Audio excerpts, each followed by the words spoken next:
parce que moi, je viens du Congo, c'est mal vu des jeunes enfants qui perdent leurs parents très tôt, qui perdent le père et ensuite la mère. Mmh. Et pour ceux qui viennent du Congo et tout, ils savent souvent quand ça arrive comme ça, les enfants sont rejetés Mmh. et tout. Est-ce que tu sais pourquoi? C'est des préjugés? Ça, vraiment, je pense que c'est culturel. Je pense que c'est vraiment quelque chose de culturel et tout. Et perdre ses parents jeunes comme ça, directement, comme je vais le dire la vérité, on nous a étiquetés des sorciers. Mmh. Bonjour Ziona. Bonjour Lina. Aujourd'hui, je suis venue, je dois te raconter mon histoire et qu'est-ce qui est arrivé dans ma vie. C'est vraiment une histoire que j'avais à cœur depuis longtemps à partager et aujourd'hui, vraiment, c'est une fierté pour moi de le partager avec toi. Merci. Et c'est depuis que je suis arrivée ici au Canada en 1999. Je suis arrivée, moi, mon frère ainsi que mon père et ma petite sœur. Et en 99, on est arrivé ici, un bon pays que mon père voulait vraiment venir, qu'on puisse s'installer ici au Canada et vivre comme tous les immigrants rêvent de venir un jour dans un pays pour vivre la paix, le calme, faire grandir sa famille. Et on a quitté le pays qu'on était ensemble avec mes parents. Avant de quitter, c'était avec ma mère. Mais malheureusement, avant de venir ici, je perdis ma mère. Elle est décédée en Afrique du Sud. Je suis retournée au Congo avec ma famille pour l'enterrer. Et par la suite, c'est là que mon père a envisagé que nous puissions venir ici au Canada. Et arrivé ici au Canada, nous avons vécu beaucoup de bonnes choses. D'abord, ce qui m'a émerveillée, c'était la neige. J'ai beaucoup aimé et tout. Pour une première fois de voir la neige, j'étais habituée de le voir à la télé, mais ici au Canada, j'ai pu le voir puis le toucher, c'était merveilleux. Et avec mon père, on a vécu au moins depuis de 99 jusqu'à l'année 2000. Pourquoi est-ce que je dis jusqu'à l'année 2000? Parce qu'il est arrivé que mon père est décédé. C'était très difficile pour lui de s'adapter au pays comme quelque chose de nouveau, quelque chose de nouveau. Déjà, il venait de perdre sa femme et arrivé ici avec des enfants qui étaient des ados. On était très jeunes. J'avais que 14 ans et ainsi que mon frère et ma petite sœur qui avait que 6 ans. Donc, c'était pas facile pour lui de quitter la vie qu'il menait avant. D'abord, là-bas au Congo, on avait quand même une vie quand même aisée. C'était quand même apaisant, bien avec la famille. Mais quitter pour venir s'installer ici, c'était pas du tout facile. Et avec le temps, il est tombé malade. Mmh. Il est tombé malade, on ne savait pas de quoi est-ce qu'il souffrait. Aller des hôpitaux, des examens, voir le médecin et tout confort. Puis il est arrivé qu'un 31 décembre, c'était entre 2000 pour qu'on puisse rentrer en 2001. Donc c'était vraiment au Nouvel An et tout. C'est vraiment une date que pour moi personnellement, je ne célèbre plus et Mmh. tout. Parce que c'est vraiment rendu une journée où et j'ai perdu mon père. Mmh. Ouais, à cette nuit-là, on est allé le voir à l'hôpital pour une dernière fois et tout. Puis on nous a appelé pour dire qu'il est décédé. Et c'est là vraiment commence mon histoire. Mmh. C'est à partir de là, on s'est on se retrouve moi, mon frère et ma petite sœur, orphelin aussi, je peux dire, mon frère aussi, Mmh. de père et de mère. Mmh. Et vu qu'il n'y avait pas du tout la famille ici au Canada, on avait la famille, je peux dire des amis, des connaissances et tout, ben, on était obligés, d'aller en famille d'accueil. Pourquoi? Parce qu'on n'a pas pu trouver, heu, de gens proches de nous qui pouvaient, nous prendre en charge. Mmh. Puis comme on venait d'arriver, il y avait aussi des situations d'immigration, ça je ne peux pas l'oublier et tout. Il y avait des situations d'immigration qui ont fait en sorte que non, on pouvait ni retourner dans notre pays, ni aller ailleurs parce qu'il y avait d'autres familles, de mes parents qui pouvaient bien nous cueillir comme aux États-Unis. Mais Mmh. malheureusement, avec les situations d'immigration, on ne pouvait pas le faire. Donc l'immigration a demandé qu'on puisse rester ici, d'attendre comment est-ce qu'elle va évoluer, la demande et tout, parce qu'on est venu avec mon père et c'est lui qui avait fait la demande. Vu que nous, on était mineurs, on ne pouvait pas faire continuer les démarches. Donc c'est l'immigration et la DPJ qui Ouais. va prendre cela en charge. Mmh. Et par la suite, donc c'est comme ça qu'on a évolué. On a été dans des familles d'accueil.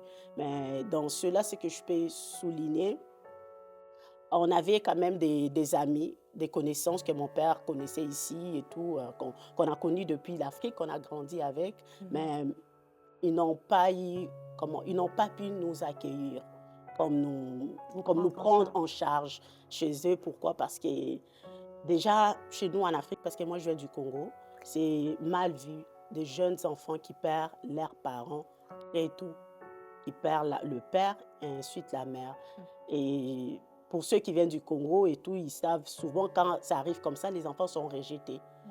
et tout. Est-ce que tu sais pourquoi c'est des préjugés?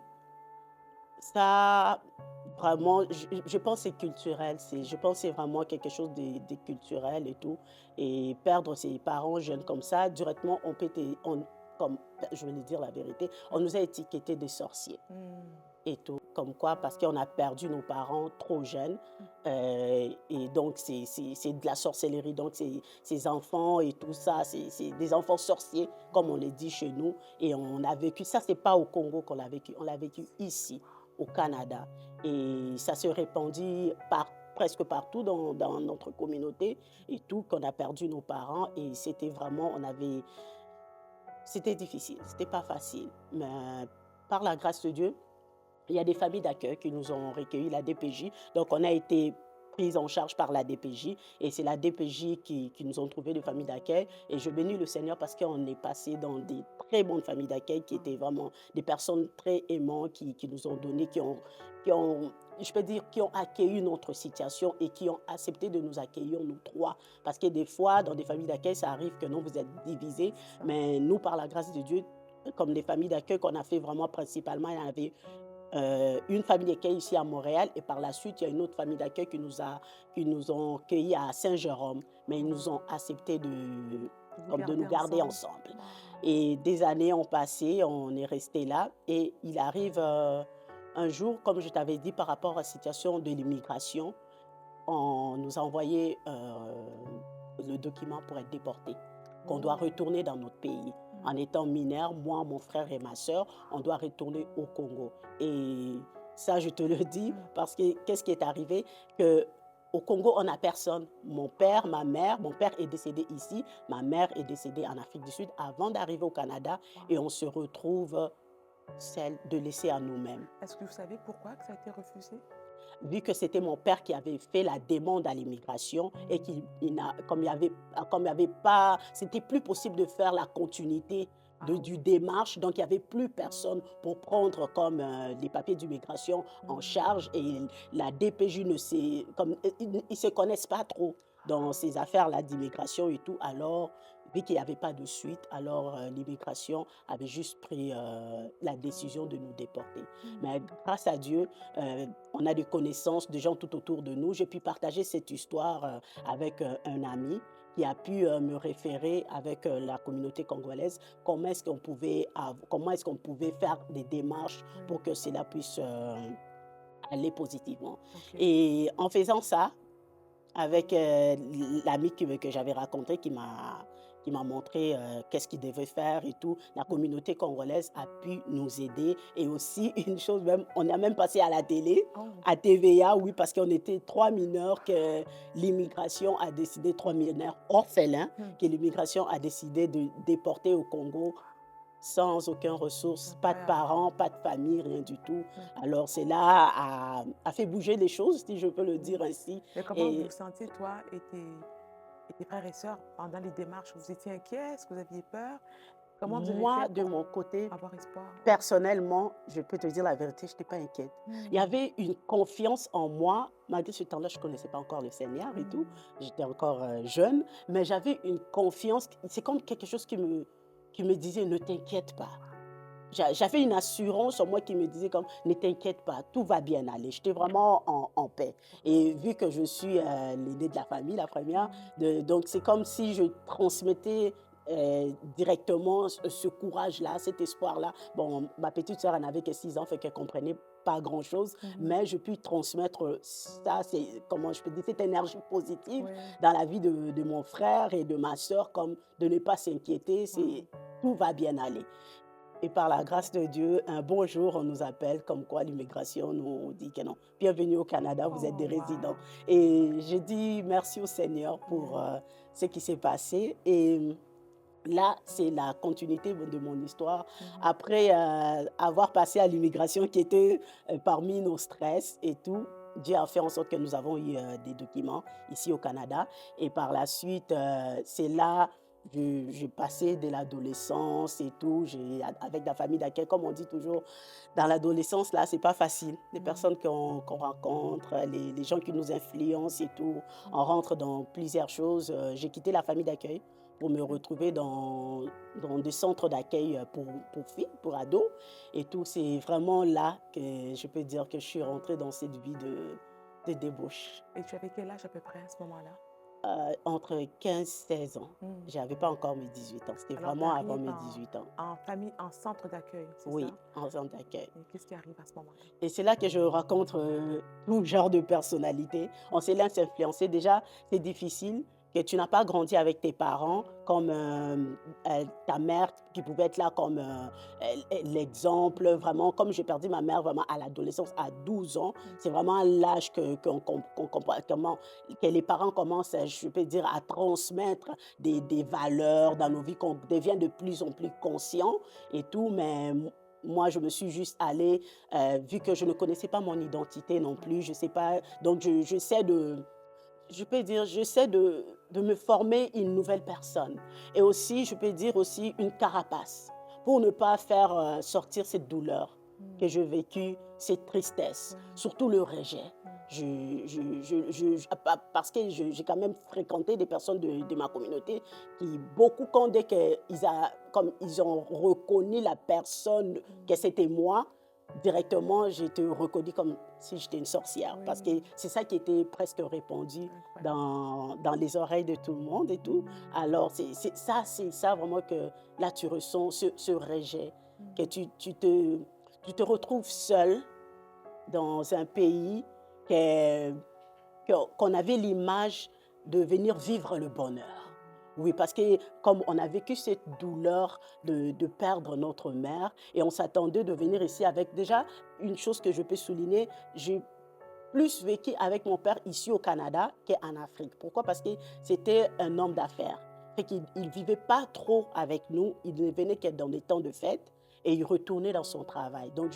Donc les seuls moments que j'ai pu vivre avec mon père, c'est les temps que j'ai perdu ma mère jusqu'à ce que je viens de le perdre. Waouh! Donc je n'ai pas pu me réjouir de ce moment-là qui m'a été donné pendant quelques temps, ou bien que moi je rêvais qu'enfin maintenant, on va vraiment vivre avec papa parce que pour moi, c'est comme, oui, j'avais un père aimant et tout, très affectueux, mais je ne passais pas du temps avec lui. C'est ça. J'ai jamais connu euh, cette attention-là de passer du temps avec lui Oui, temps de vraiment au maximum. qualité Oui, c'est ça, pour des moments de échanger. qualité, oui, c'est ça, Mmh. vraiment d'échanger. Alors, quand on a pu arriver ici au Canada, de vivre ce moment-là, pour nous, c'était comme, waouh, enfin, après Beaucoup toutes d'espoir, ces hein? années, oui, on Oui. va on va passer du temps avec notre papa. C'était pour Mmh. nous, c'était waouh, OK? Mais Et là, tu te retrouves à 15 16 ans oui, dans un centre jeunesse, plus de famille. non, plus de Déjà famille. toi-même, en quête d'identité, en quête d'amour aussi. Oh oui, J'imagine qu'il y avait la honte aussi d'être rejeté par ta propre communauté. oui. Qu'est-ce qui arrive à ce moment-là? Et c'est ensemble, au moins, c'est que je peux dire toujours merci à Dieu, mais qu'à chaque fois que je passais, que ce soit dans des familles d'accueil, dans des centres d'accueil, il y avait toujours des bonnes personnes Mmh. qui étaient là pour te ramener dans le bon chemin, mais l'adolescence et tout, on essaie toujours de se créer une nouvelle identité et tout, afin aussi d'être accepté, hein, Oui. parce qu'on veut être accepté, parce que je me suis déjà sentie rejetée Ah quelque bon? part, alors pour te faire accepter quand même C'est ça. dans le milieu avec les autres, alors tu te comportes comme eux, tu fais des choses comme eux, malgré que non, il y a quelque chose en toi Mmh. qui peut te faire reprocher, mais j'ai essayé d'étouffer cette voix. Waouh! Et qu'est-ce que tu as fait? C'était quoi ton mode de vie?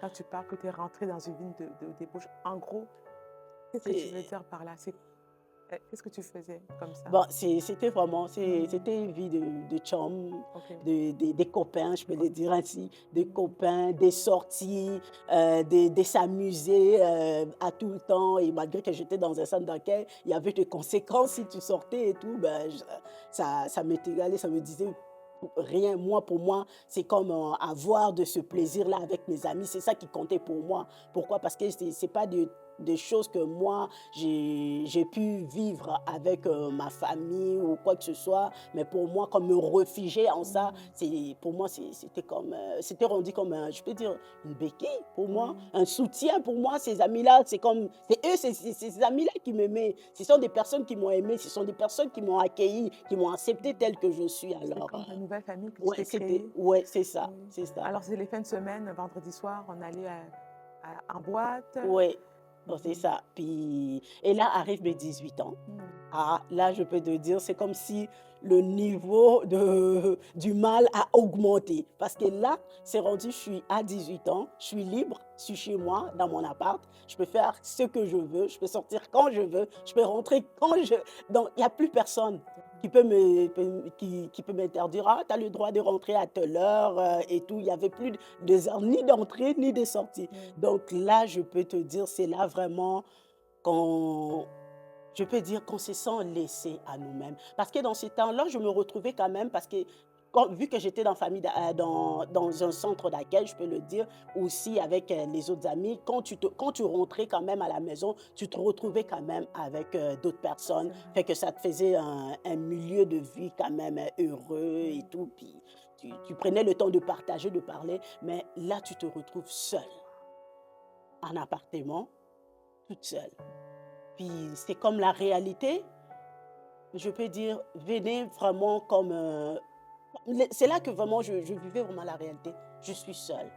J'ai ni père, oui, j'ai 18 ans, mais j'ai pas de père, j'ai pas de repère, je peux te dire. J'ai ni mon père, ni ma mère. Je pensais comme, avoir les papiers d'immigration, ce qui était parmi des choses qui étaient stressantes pour nous. Et ça va apaiser mon cœur et tout. Au moins, même si mon père n'est pas là, ma mère n'est pas là, au moins je suis plus immigrée, ou bien soit j'attends pas comme comment, un envoi Décision. là de retour et tout. Mais au Mmh. moins, je suis rassurée maintenant que je veux rester au Canada, même si mes parents ne sont pas là. Mais ce jour-là, c'est là que j'ai senti la solitude. Je peux dire, dès mes 18 ans jusqu'à l'âge un peu avancé que je retrouve, que je rencontrais Christ, Mmh. c'est là que je me suis sentie seule. Et personne ne le sait, peut-être aujourd'hui, je le partage avec toi, mais je pleurais à tous les soirs Mmh. quand je me retrouvais seule. Et seul moyen que je pouvais vaguer dans toutes ces pensées, et tout, c'était sortir. Aller au club, aller dans des boîtes, s'amuser avec les amis, rencontrer des copains et tout. Comment, pour moi, c'était rendu comme ce mode de vie, au moins, ça m'aidait à ne pas, comment, à ne pas faire face à ma vraie vie Oui. et tout. Donc, c'est comme ça que je continuais à, à sortir et tout. Pour moi, c'est comme aujourd'hui, je peux dire comme c'est pour moi, c'était comme le niveau du mal là a augmenté. Mmh. Ce n'était plus au même niveau. Imagine-toi, j'étais même rendue au point qu'il y a des journées que je me disciplinais, que je faisais l'effort de me discipliner pour dire, ah, aujourd'hui, vraiment, je vais faire l'effort de ne pas sortir. Je Mmh. veux rester chez moi à la maison et tout. Mais il y avait une force, une puissance là qui, comme qui te disait: «Sors! Qu'est-ce que tu vas rester faire ici? Sors!» Mais des fois, ça me faisait mal.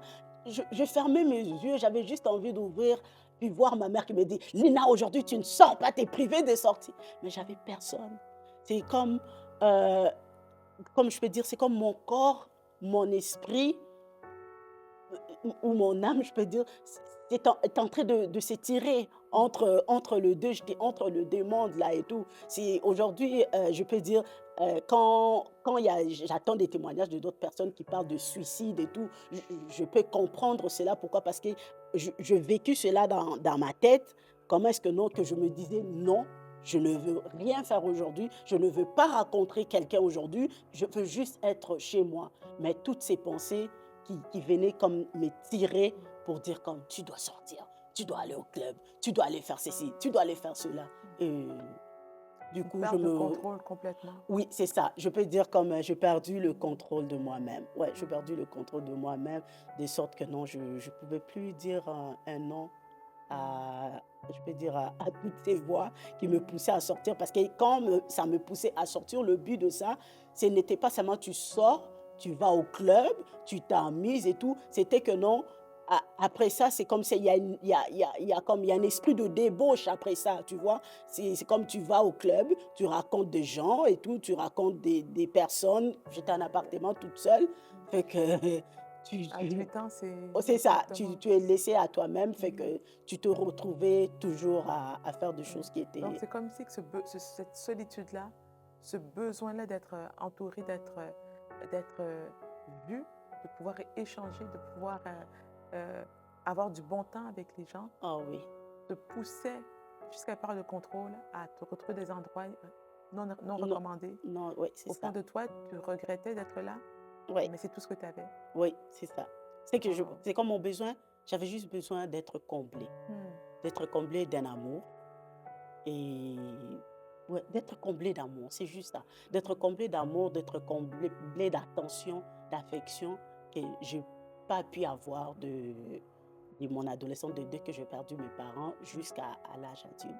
Alors tu Donc, continues, tu continues, tu continues, et j'imagine que ta solitude augmente quand même et ta peine augmente malgré que tu sors à tous les soirs. Et qu'est-ce qui arrive à ce moment-là, à force de mener cette vie? Qu'est-ce qui arrive par la suite? bah, c'était vraiment ça, comme tu viens de me le dire et tout, Mhm. c'était vraiment ça a augmenté de plus en plus. Et il y a aussi la peur, une chose Mhm. aussi, il y a la peur qui a augmenté en moi. Et il y a des journées comme, avec tout ce que j'ai pu traverser, que j'ai pu vivre et tout, des fois, il y a dans mon sommeil, j'avais toujours des rêves comme s'il y avait des gens qui venaient m'attaquer la nuit, qui venaient toujours pour me faire sortir. Vraiment, ce combat-là, oui. Ces combats-là pour me faire toujours sortir, malgré que je ne voulais pas sortir. Dans la nuit, des fois, tu sentais qu'il y a des gens qui viennent te chercher pour sortir dans les rêves. Ça m'a tellement... je peux dire, ça a créé une peur en moi que j'ai commencé même à dormir avec un couteau à côté de ma tête Ah. du lit et tout parce que j'avais trop peur. Mhm. Et donc, ces angoisses, ces inquiétudes ont continué et jusqu'à à l'âge, je ne me rappelle plus trop de quel âge et tout, mais en tout cas, je veux dire, j'ai avancé Plusieurs dans années, l'âge. Ok, je plusieurs suis années. rentrée dans ma vingtaine là et Mhm. tout. Et par la grâce de Dieu, je rencontre un monsieur aujourd'hui qui est mon mari et tout. Waouh, waouh. Et donc, je peux dire, c'est à partir de là. Mhm. Bon, je suis née quand même et grandi dans une famille chrétienne et tout, malgré que je me suis créé d'autres chemins pour aller vraiment, je peux dire, chercher d'autres repères et tout, comme je l'ai Mhm. raconté. Et j'ai fait de la rencontre avec mon mari aujourd'hui, qui est mon mari, oui. Est-ce que tu peux nous raconter un peu dans quelles circonstances, en gros, que tu l'as raconté? C'était où? Comment tu as fait pour tomber sur cet homme-là, finalement, Ah, qui est ok. devenu ton mari avant même que tu connaisses le Seigneur? Ah oui, c'est ça. Avant même que je connaisse le Seigneur, je l'ai connu dans une fête. J'étais invitée dans une fête, une amie qui avait fait, la fête pour son copain et j'étais là. Moi, j'aimais beaucoup danser, hein. Déjà, quand je vous parle que non, j'allais, tout le temps dans des boîtes, dans des clubs, c'est parce que j'aimais beaucoup la musique, j'aimais beaucoup danser. Là, c'était vraiment la musique, c'était pour moi vraiment j'étais trop faible dans ça et tout. Donc c'était une de mes faiblesses, je peux dire. Donc, j'aimais beaucoup danser. Quand j'étais dans une fête, j'étais pas gênée à danser. J'étais pas le genre de fille: «Oh non, moi je veux pas danser». Non, je rentrais, au milieu de la piste là, tout le monde connaît comment est-ce que les Congolais dansent, mais je mettais du feu là. Puis lui, il m'a vu de loin, il m'a apprécié la façon dont j'ai dansé et tout. Puis, c'est là qu'on a fait notre rencontre, puis, on a commencé à se rapprocher, mais au début, je voulais rien savoir de lui parce que déjà, c'était pas le style de personne que je voulais vraiment fréquenter et tout. Mais ce que j'ai beaucoup aimé, comme c'était son calme. Comparé à d'autres relations que je connais, c'est ce calme. Et ce calme que moi, j'ai jamais connu Mm. dans mon âme, dans mon esprit. Je dis, mais il est trop calme, comment, il a les pieds sur terre et tout. Mais moi, j'étais toujours, donc c'est ça. Et avec les années, on a appris à se connaître, on s'est rapprochés de plus en plus. Et bon, ça a tombé que non, je suis tombée enceinte. Je suis tombée enceinte de ma première fille aujourd'hui, qui a 14 ans. Et donc, c'était pas facile à annoncer à la famille et tout, quand même, mon oncle et tout ça, bon, quand même, comme c'était quand même comme s on bon, on était déjà comme on était déjà en train de se préparer à avoir une relation comme mariage et tout, pas encore de fiançailles, mais je l'avais déjà présenté à ma famille et tout. Donc, ça a pas causé vraiment tant de feu que je m'attendais. C'était pas bien vu, mais au moins ils étaient comme: «OK, c'est bon» et ça s'est passé quand même un peu plus en douceur que mon imagination et tout. Donc je tombe enceinte de ma fille et c'est à partir de là et je me suis dit: «Bon, comme au moins je commence à devenir maman, je vais changer, ce mode de vie». Ce mode de vie que j'avais déjà quand je rencontrais mon copain, les sorties commençaient comme je vous ai dit, c'était une personne calme, hein, et tout. Donc les sorties commençaient de se faire de moins en moins. C'était pas trop son lui, c'est pas son style de vie, hein, c'est pas son style de vie de sortir et faire, toutes ces folies que moi je faisais, c'est pas lui et tout. Alors, j'avais déjà diminué un peu, mais pas tout et tout. Mais par la suite, mais quand je suis tombée enceinte, je dis: «Bon, là, je suis tombée en là, je vais avoir un enfant et tout». Je commençais à me calmer un peu et tout. Les sorties, vont arrêter et tout. Je vais quand même être exemplaire pour ma fille et tout, donner des bonnes valeurs et tout. Alors, je vais commencer à soustraire quelques aventures là et tout. Et donc, on continue comme ça, puis, avec le temps, j'accouche.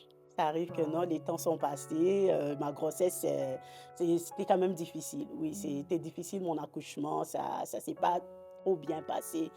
J'ai perdu beaucoup, beaucoup de sang, j'étais presque morte. C'est ça même que les le médecin m'ont dit: «Tu es chanceuse là de sortir de là» et pour moi, j'avais pas encore compris, mais avec l'histoire, je vais t'expliquer pourquoi. Après ça, j'ai compris là et tout.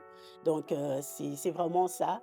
Puis j'accouche de mon bébé, mon premier bébé qui s'appelle Maëlie aujourd'hui, qui a 14 ans et on va avec à la maison. Comme je t'avais dit, j'ai baissé, je vais soustraire quelques sorties et tout. Donc j'étais vraiment à la maison, prendre soin. J'ai dit: «Bon, là, je veux former une famille et tout», donc je veux vraiment avoir cette paix, avoir, mais malgré je peux te dire, Diona, malgré tout ça, j'ai rencontré une bonne personne qui est mon mari. J'ai eu mon bébé, mais j'avais pas de paix. Ce qui me manquait, c'est la paix. Je pouvais avoir, mais je me posais la question, pourquoi j'ai pas de paix? Pourquoi j'ai eu ma fille, malgré que non, l'accouchement, ça s'est pas trop bien passé, mais par la grâce de Dieu, les médecins avec l'intelligence et tout ça, ils m'ont pu me remettre, je suis revenue en forme. J'ai suis quand même avec un bon monsieur et tout, qui prend bien soin de moi et puis qui a pris la décision de se présenter à ma famille et tout. On a fait tout ce qu'il faut faire et tout ça pour présenter à la famille. J'ai pas de souci d'argent parce que je me disais peut-être c'est de soucis d'argent. J'ai pas de souci d'argent, mais j'ai pas de paix. J'ai pas de paix. J'ai cherché la paix, mais je trouvais pas. Et j'ai continué ma vie comme ça malgré c'est là que vraiment je suis rentrée en quête, en chercher, à rechercher une paix, à rechercher une joie parce que j'ai essayé de comprendre, pour moi, avoir une famille, tout le monde est joyeux d'avoir une bonne famille, d'avoir un bon mari, comme un enfant en santé et tout ça. Toi-même, tu es là, tu as un bon travail, même si tu es pas un milliardaire, mais tu es aisé. Mais je cherchais juste la paix, je voulais juste la paix dans mon âme, mais je ne l'avais pas. Et par la suite, je continuais ainsi. Un bon jour, il arrive que non, je dis: «Je vais aller déposer ma fille à à la garderie» et tout. Puis, par la suite, je retournais pour, continuer mes occupations de mère à la maison. Comme ces derniers temps-là, j'étais comme plus à la maison et tout. Je dis: «Je vais prendre soin de la maison et tout». Mais avant ça, je dis: «Je vais aller regarder une émission là sur internet et tout parce que c'était les élections au Congo, dans mon pays. Alors, je voulais comme avoir de nouvelles, pour savoir qu'est-ce qui se passe, comment et tout, pour, avoir juste les informations et je cherchais, les informations sur internet, ce que je voulais, je le trouvais pas et bizarrement, je peux dire par surprise, je suis tombée, sur une émission et tout, puis, qui parlait des pasteurs Mmh. et le thème, c'était comme, c'était en lingala, la langue chez nous au Congo, plus à Kinshasa, qui parlait comme, les pasteurs, qui vivent dans la débauche, qui font pas des choses comme il faut, qui sont pas corrects. Ah Condamnait, comme ouais, si condamnait, ouais, c'est ça. dénonçait les faux pasteurs. Dénoncer les faux Oui. pasteurs. Mmh Alors mh. moi, je peux dire oui, j'étais chrétienne, OK, comme on dit, Comme tout le chrétienne, monde. de mots, mais j'avais pas fait une rencontre personnelle avec Christ. Mmh. Fait que d je il ça m'arrivait de temps en temps de critiquer les pasteurs là et tout pour dire quand j'ai vu cet homme-là, je dis: «Ah regarde-moi encore, un là qui fait n'importe quoi et tout, qui veulent, comme, embobiner les gens et tout». Alors par curiosité, je me suis dit: «Je vais aller, regarder la vidéo» et c'était comme un interview et tout, puis la madame, elle posait des questions au pasteur et une question qu'il pose au pasteur, il dit: «Pasteur, on voit, comme, les gens viennent à l'église, surtout dans ces derniers temps». C'est parce que c'était dans les années, si je me trompe pas, en 2012, hein? Ouais, ouais, je peux dire c'est ça, entre Mmh. en 2012-2013 et tout, en novembre, au mois de novembre et tout. Et elle pose la question, elle dit: «Pasteur, on voit les gens, ces derniers temps, les gens vont à l'église, mais les gens ne changent pas.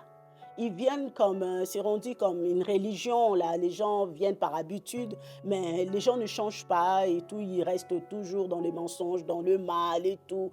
Et le pasteur répond à à la madame et tout, qui est en train de passer l'interview, que non, non, les gens changent. C'est peut-être toi qui vois pas, mais les gens changent. Et il pose une question, il dit, si une personne qui est malade, ok, qu'est-ce qu'il fait? La madame répond, il va à l'hôpital, il voit le médecin et le médecin va lui prescrire les médicaments et qui va avec la situation. On va faire des examens et tout. Par la suite, on va prescrire des médicaments et cette personne pourra recevoir sa guérison et tout, ou bien apaiser la douleur qu'il avait à partir des médicaments qu'il va prendre. Et là, après, il demande, mais une personne qui a une malade dans l'âme, Mmh. qui souffre Mmh. dans son âme, dans son intérieur, cette personne va où? Mmh. Et c'est là que la madame dit: «Mais il va aller à l'église?» Elle dit: «Oui, il va à l'église parce que c'est des situations que l'homme ne peut pas, guérir, que Mmh. le médecin ne peut pas guérir. Donc cette personne ne peut venir qu'à Christ pour qu'il puisse, guérir son âme». Je t'ai dit, Diona, je suis allée dans des églises, dans des réunions, j'ai toujours attendu ça: «Ah, Jésus sauve, Jésus transforme, Jésus change» et tout. Mais ce jour-là, c'est comme si c'était quelque chose de nouveau, comme si c'était pour moi la première fois que j'attends: «Ah, c'est Jésus qui change, il touche l'âme et tout, il transforme». J'ai attendu le pasteur qui disait ça et il y a comme, comment je peux dire? Une voix intérieure qui me dit à moi, pour revenir juste un peu, je peux dire dans ces quelques semaines avant que je puisse suivre la vidéo, juste pour, te faire revenir, j'ai commencé à avoir, comment un sentiment qui montait en moi. Comment est-ce que je peux l'expliquer? Comme il y avait un besoin en moi, malgré que j'étais en quête de cette paix, mais il y a comme un autre besoin qui commençait à m'attirer dans des choses de Dieu. Mmh. Comme je me disais: «Comment je pense que je vais arrêter ceci». Je commençais à prendre des décisions d'arrêter d'autres choses que je faisais, hein, et tout. Parce que Mmh. là, j'avais dit, j'avais diminué les sorties de club et tout ça parce que j'étais devenue maman, j'en ai arrêté et Mmh. tout. Pour moi, je me suis dit, c'est la rencontre avec mon mari qui n'aimait pas trop ce style de vie et ma décision de devenir mère qui commençait à me pousser à soustraire, tout ce que j'étais en train de faire comme vie et tout. Mmh. Et par la suite, il y a d'autres choses aussi que je commençais à abandonner. Il y a des amis qui étaient tout autour de moi. Ça, Mmh. je n'étais plus attirée à toutes ces choses. Je commençais à abandonner et tout. Revenons maintenant à ma vidéo. Quand il m'est arrivé, de faire cette rencontre avec le pasteur à partir, de l'écran là et tout, cette question que je t'ai dit, que je me suis posée moi-même, je me suis dit: «Donc, si j'ai pris la décision de soustraire toutes ces choses dans ma vie, de prendre la décision de dire: "Ah, je veux plus aller au club. Je veux plus, faire ces les amis que je fréquentais, je veux plus fréquenter un tel." Je commençais à soustraire toutes ces choses tout autour de moi et je me suis juste dit: «Ça veut dire c'est pas moi, c'est Dieu». Mmh. Je te dis, Diona, Waouh. dès que je dis: «C'est Dieu», Mmh. j'ai juste senti j'étais dans ma chambre, je vois mon plafond, le plafond comme chez toi là, ici et tout, Mmh. mais le plafond s'ouvre. Waouh. Je voyais qu'il y avait un plafond, mais c'est comme s'il y avait d'autres yeux que je ne voyais plus le plafond, mais je sais qu'il y a un plafond, mais c'est difficile à expliquer. Il faut trouver des mots pour ça et ça s'ouvre et du coup, mes yeux étaient capables de percer le ciel. Je voyais un ciel infini comme il y avait pas de fin. Comme à chaque fois que dans mon esprit, j'essayais de regarder pour voir quelque chose là et tout, mais c'est comme si il y avait une vision qui me faisait monter du ciel. Je sentais juste comme si mon esprit montait du coup, mais j'avais la conscience de tout ce qui était tout autour de moi. J'étais consciente que j'étais dans ma chambre et tout. J'essayais je faisais l'effort de revenir en moi, mais ça ne venait pas. Mmh. Puis cette vision continuait de m'amener au ciel comme un ciel infini que je ne voyais pas de fin. Et tout à coup, je me sens en même temps ici dans ma Sur terre. chambre, Waouh. sur mon lit, mais en même temps, je me sens au ciel. C'est comme, on va dire, Incroyable. 3D, hein, et tout et donc et du coup, je sens comme une puissance en moi qui montait, mais en même temps, il y a une puissance qui descendait. Il y avait quelque chose qui descendait en vitesse là, comme je peux même pas dire combien de kilomètres, je sais plus et tout, ça descendait tellement vite là et tout, je me demandais: «Qu'est-ce qui se passe?» et tout. Puis je sens, il y a la chose qui descendait, qui rentre en moi, pendant que j'étais assise, sur mon lit, il y a juste quelque chose qui rentre en moi, pouf! Et du coup, je te dis, Diona, j'ai commencé de parler en langue. J'ai jamais parlé en langue de toute ma vie, de ma connaissance là et tout, de ma naissance, je peux dire, de ma naissance jusqu'à et une chose, je vais te dire un secret, je croyais pas parler en langue. Pour moi, c'était du charabia. Ces gens-là, quand j'allais à l'église, qui disaient rabababa, j'ai dit: «C'est du n'importe quoi, arrêtez-nous ça là» et tout.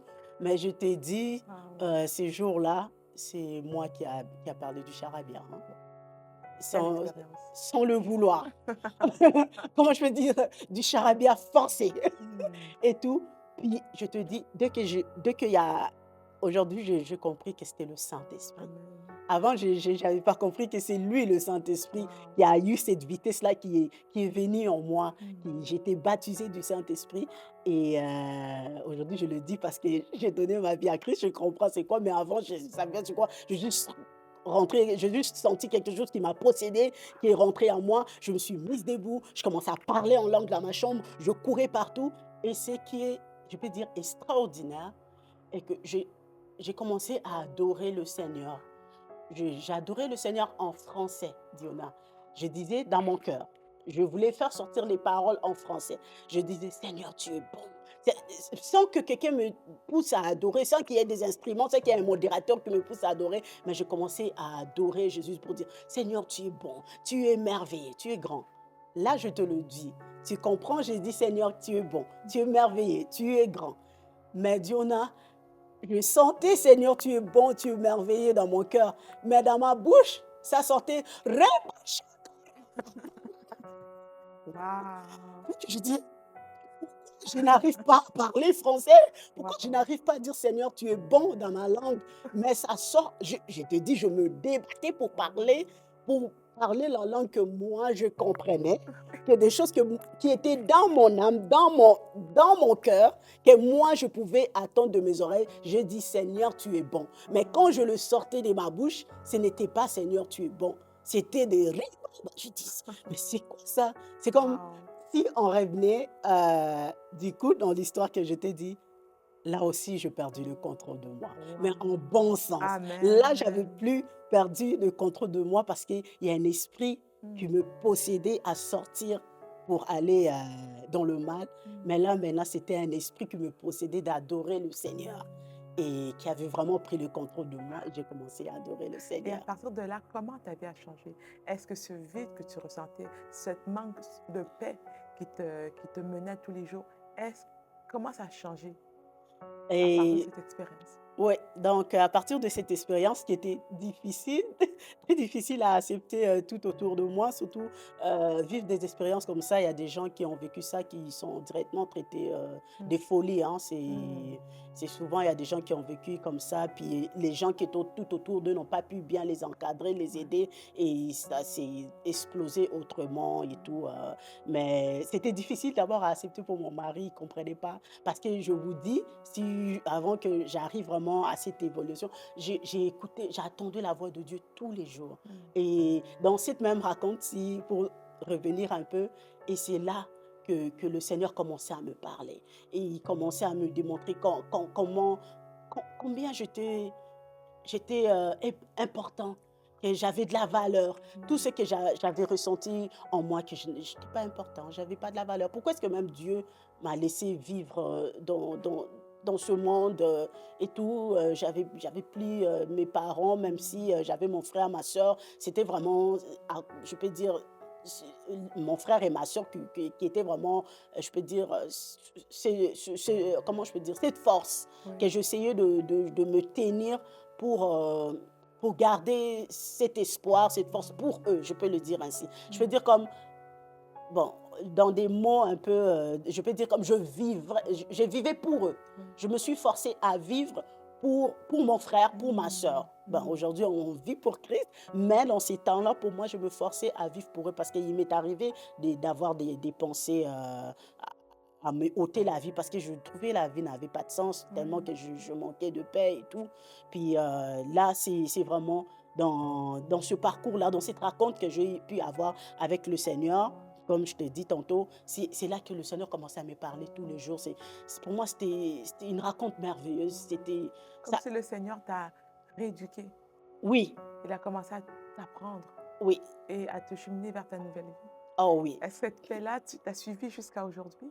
Cette paix-là m'a suivi jusqu'à aujourd'hui. Ça, c'est une des choses que, s'il y a une des choses que je peux dire que j'étais en recherche Mm, dès mon adolescence jusqu'à à ma rencontre personnelle avec Christ, c'était la paix. Et quand je reçus cette paix, qui a comblé mon âme, mm, malgré toutes les promesses que le Seigneur m'avait faites. Ah, Lina, je vais t'élever, je veux faire de toi une grande personne. Parce qu'après ça, je commençais à recevoir des paroles qui venaient du Seigneur et comment je peux dire, un fardeau. Aujourd'hui, j'ai reconnu mm, c'est un fardeau. Le fardeau qu'il a mis dans mon cœur, il dit, comme parle de moi, mm, comme ramène le cœur à moi mm. et tout. C'est comme, ah non, Oh, des fois, on cherche les mots pour mettre, mais c'est vraiment tout l'ensemble de toutes ces choses. mm, Ça m'a tellement donné cette assurance et cette paix. J'ai même dit au Seigneur, je dis, tu sais quoi, pour tout ce que tu m'as promis, que tu vas m'élever. Je l'ai dit, j'ai pas besoin de tout ça. mm, J'ai dit, j'ai pas besoin de cette élévation. Je pas besoin, comme, ce n'est plus, ça fait plus partie de ma recherche ou bien de mon amour de cette relation avec toi. mm. Pour moi, c'est que je reçu les plus précieux, les plus importants, c'est de connaître ton amour Amen. et recevoir cette paix qui me manquait. Amen. Donc, pour moi, Wow. le reste de tout ce que tu m'as promis, que tu vas me faire devenir une femme, je dis, oh Seigneur, tu peux le garder. Wow. Ce que je voulais, c'était juste, comme, je peux dire, une relation d'un père. C'est Amen. ça que je connais avec le Seigneur. Parce que oui, c'est vrai, au début, je dis, je perdis ma mère, mais c'est que je peux dire dans l'amour avec ma mère, j'ai quand même été comblée parce que je grandis avec ma mère jusqu'à mon adolescence, mais la personne que je n'ai pas du tout connue ou être proche, c'était mon père. Et pour moi, avoir mon père, comme je l'avais dit au début, l'avoir ici au Canada pour une fois, passer 2 ans avec lui, pour moi, c'était waouh, comme je l'ai dit au début, c'était un waouh. Et du coup, j'ai pas pu vivre cela, ça a été coupé Mmh. parce que mon père est décédé et c'est comme j'avais perdu, j'avais perdu cela. Et vivre cela, et, être rempli de ça par le Seigneur, par Dieu, pour moi, c'était juste, c'était Amen. fantastique. Quel conseil donnerais-tu à une personne qui se considère comme étant orphelin peut-être, ou une femme qui est seule, qui est veuve, un homme qui est veuf, ou monoparental? Quel conseil donnerais-tu aux gens qui se sentent abandonnés, délaissés, ou qui sont pris autour de, comment je peux dire, sous un couvert de solitude? Quel conseil donnerais-tu à ces gens? Moi, ce que je pourrais dire à toutes ces personnes-là, de s'attendre au Seigneur. Je sais, il y a des personnes peut-être qui peuvent tomber sur ce partage que je partage avec toi. Peut-être qu'ils n'ont jamais fait la raconte personnelle avec Dieu. Moi, c'est ça que je dirais aux gens. C'est très important. C'est qui est important, comme je t'ai dit, j'étais chrétienne, je suis née dans une famille chrétienne. Je devrais automatiquement me sentir, malgré j'avais perdu tout ça, me sentir en paix, bien et tout. Mais ce qui est important, c'est faire une raconte personnelle avec Christ.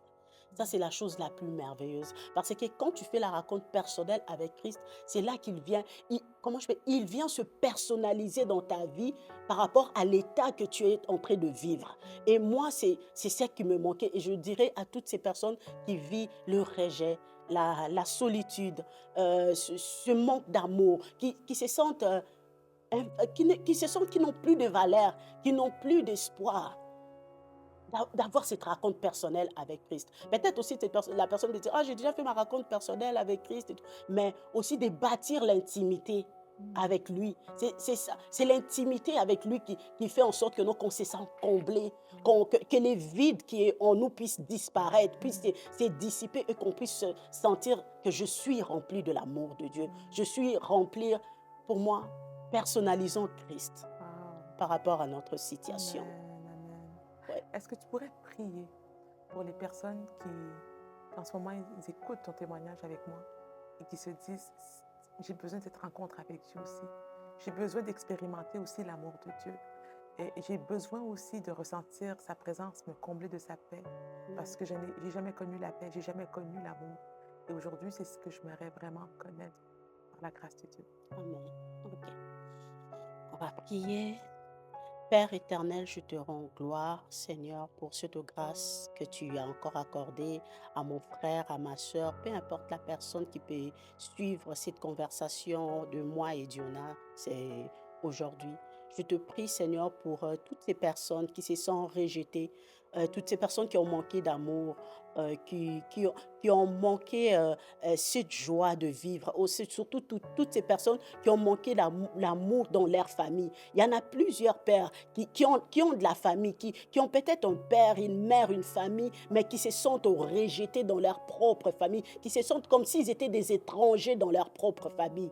Père, je te prie par ta grâce que tu puisses, Seigneur, faire cette raconte personnelle avec cette personne, que tu puisses toucher son cœur, son âme, comme nous l'avons partagé, que ton amour soit totalement identifié et personnalisé dans la vie de toutes ces personnes qui se sentent rejetées, des personnes qui peuvent se sentir seules, qui peuvent se sentir être comblées, penser que non, c'est l'amour des autres qui peut combler nos cœurs, ou se sentir comblés par l'attention de tout autour de nous, des amis, ou soit de la drogue, de toutes ces choses éternelles qui peuvent nous éloigner, que nous pensons que cela va combler nos cœurs, mais au contraire, l'ennemi est en train de toucher encore toutes ces personnes pour les pousser à la débauche, pour les pousser dans le mal, Seigneur, pour se retrouver encore de plus en plus dans la solitude. Mais aujourd'hui, Seigneur, je te prie de combler le cœur de cette femme qui se sent délaissée, ou qui se sent rejetée par son mari,